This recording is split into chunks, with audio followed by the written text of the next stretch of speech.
Grignard reagent हमारी organic chemistry में बहुत ही इंपॉर्टेंट रोल प्ले करता है और इस वीडियो का पर्पस इज कि मैं आपको ऐसे 3 पॉइंट्स बताऊंगी जहां पर आपसे कॉमन गलतियां हो सकती हैं, कॉमन ब्लंडर्स हो सकते हैं और आपके मार्क्स लूज हो सकते हैं। और इन पॉइंट्स को ध्यान में रखकर आप उन एरर्स को अवॉइड कर सकते हो। First point is Grignard reagent अच्छे न्यूक्लियोफाइल होने के साथ साथ बहुत ही अच्छा बेस है।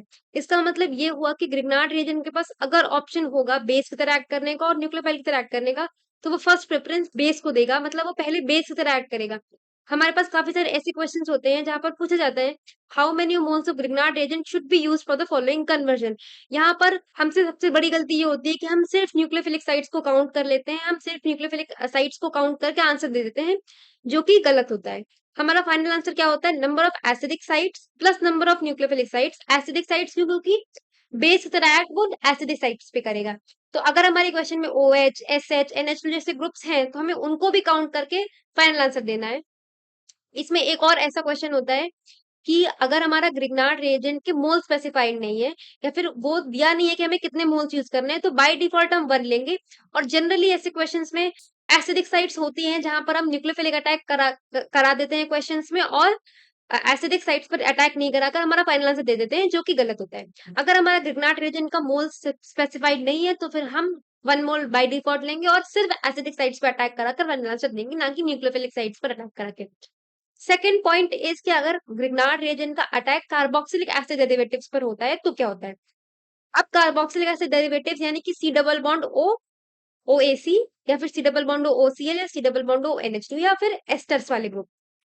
तो यहाँ पर जो हमारा ग्रिग्नार्ड रीजन का अटैक होता है वो 2 स्टेप्स में होता है। 2 स्टेप्स यानी कि first step is Grignard reagent का attack C double bond O पर होगा, बट क्योंकि सी डबल बॉन्ड O जो होता है वो हमारा बहुत ही स्ट्रॉन्ग बॉन्ड होता है, तो वो बॉन्ड रिस्टोर होता है और फिर हमारा लीविंग ग्रुप डिटैच होता है।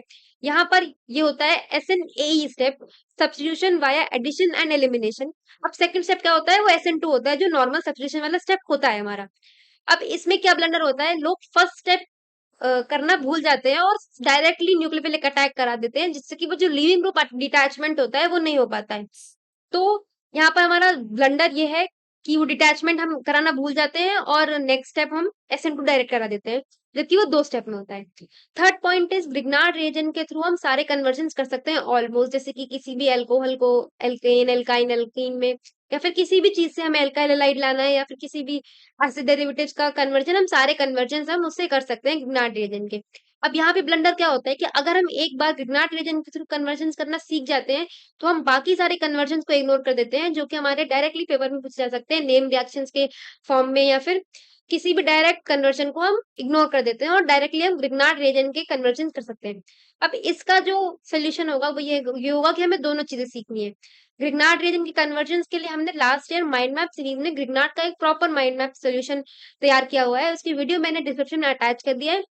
और उसमें हमने प्रॉपर्ली ग्रिग्नार्ड रिएजेंट के थ्रू जितने भी कन्वर्जन्स होते हैं, हमने सारे कन्वर्जन्स को एक्सप्लेन किया है प्रॉपर्ली। तो आप उस वीडियो को रेफर कर सकते हैं अगर आपको ग्रिग्नार्ड के कन्वर्जन सीखने हैं।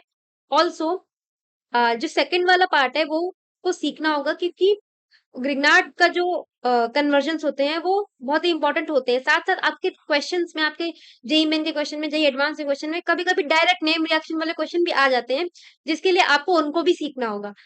अब मैं ये पॉइंट्स आपको डायरेक्टली लिख कर दे दूँगी आपके डिस्क्रिप्शन में प्रॉपर हैंड रिटन फॉर्मेट में। ऑल्सो आपके डिस्क्रिप्शन में एक क्वेश्चन अटैच्ड है जो कि प्रॉपर्ली आपसे गलतियाँ करवा सकता है, लेकिन अगर आप इन तीनों पॉइंट्स को ध्यान में रखोगे तो वो गलतियाँ आपसे मिनिमाइज़ हो जाएँगी या फिर खत्म ही हो जाएँगी। तो आप उसको सॉल्व करके आपका जो कमेंट बॉक्स में आपका अप्रोच कमेंट डाउन करोगे और सॉल्यूशन कमेंट डाउन करोगे। उस क्वेश्चन का सॉल्यूशन आपको 2-3 दिन में मिल जाएगा वीडियो फॉर्मेट में इसी चैनल पर। एंड तब तक के लिए take care, all the best.